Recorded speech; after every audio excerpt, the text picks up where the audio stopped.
Buying the EcoFlow Delta 2 was somehow a mistake and one of the greatest purchases I ever made at the same time. Let's talk about why. Not sponsored, by the way. I bought this thing with my own money, so here's a real unfiltered review, the good and the bad. So what are we actually getting for the 600 pounds that I spent on this thing? To be fair, I think you can actually get them for 500 on Amazon. The price just keeps dropping. Anyways, what can you actually use this thing for? Let's start here, because my biggest mistake was not actually understanding what you can do with a 1024 watt-hour battery. Where I live, we get tons of power cuts, so the fact that this thing can keep our fridge going for like 8 hours is amazing. It can keep our Starlink router going for like 14 hours, which is insanely useful because a lot of the work that we do is highly dependent on the internet. I can take it out into areas like this if I need to use power tools down here. Okay, but all of these are good things. Like, where is the actual problem? Weirdly enough, it's not actually the Delta 2, it was my expectations. Real quick, just let me know in the comments, have you ever bought something that worked really well but still just not the way you expected? I can't be the only one. When I first got it, I kind of only judged it on an individual device basis, but I didn't really think about how quickly it would drain when you have multiple things plugged in all at the same time. Like, just because this thing has tons of ports doesn't mean it has unlimited output for all of them. The more you add, the more it drains. It's simple math, but I think just the overall excitement of getting one of these things just shrouded the logical part of my brain for a minute. But here's the really ironic part. The battery size might not actually matter at all if you have the right setup. See, the Delta 2 can handle up to 500 watts of solar input, which is nuts for such a small device. I mean, pair that with the fact that it's got 1800 watts of output with up to 2700 watts surge, it's got an expansion port, it can do fast charging and pass-through charging. I mean, problem solved, right? Here's where I went wrong. I kinda chose the wrong solar panel, which means I can't really take advantage of this thing's full potential.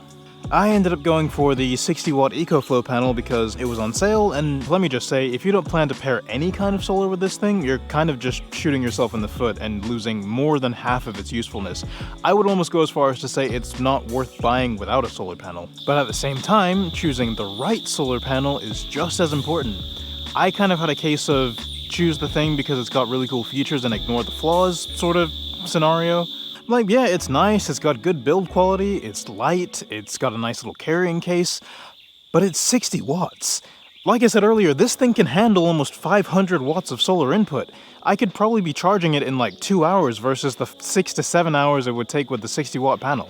Plus, the material of these portable panels, while it is durable, they'll still only last about half the time that traditional glass solar panels would. But you know what? It still saves us in plenty of real-world scenarios. Like, the week after we brought the EcoFlow and the solar panel home, we had a power cut that lasted long enough to burn this thing completely down to zero. And luckily, the panel helped keep things going long enough for us to at least keep the fridge going until the power came back. Honestly, that's why I have to admit that a lot of these drawbacks are self-inflicted, cause this thing just keeps bailing me out. Need power tools in the middle of nowhere? No problem. Have a power cut in the middle of editing a really important sponsored video?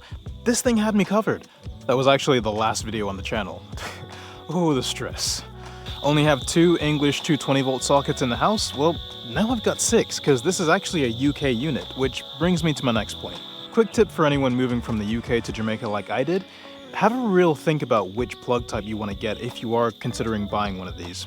Especially when it comes to decisions like whether you're going to bring all of your appliances over or if you're just going to get rid of them all and buy new ones.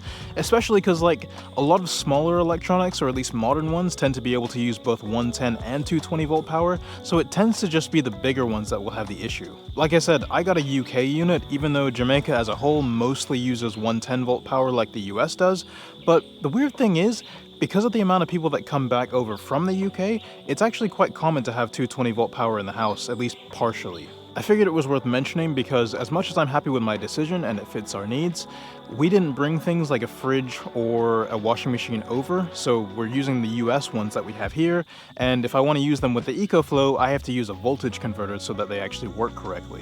So yeah, I messed up.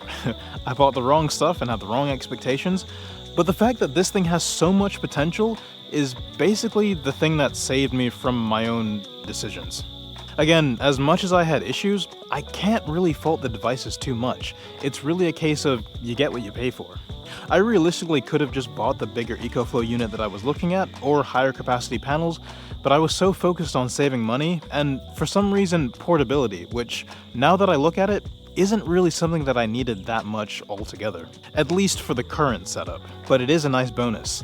This thing's got insane cost to performance ratio, especially at the current price, which I guess dropped recently, and especially with the right solar setup. I cannot stress that enough. Eventually, I will definitely be upgrading to high-capacity glass panels instead of just the portable one that I've got, so keep an eye out for that video in the future.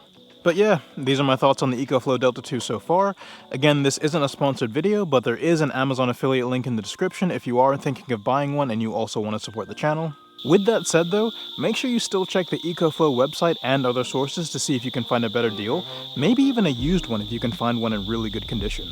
And let me know in the comments, would you get something like this for your starter setup, or would you go for a bigger EcoFlow unit, or maybe just a full solar setup for your entire house? We're still sort of in the middle of trying to figure out how we want to go fully off-grid here, and if you want to find out more about why, click this video up here.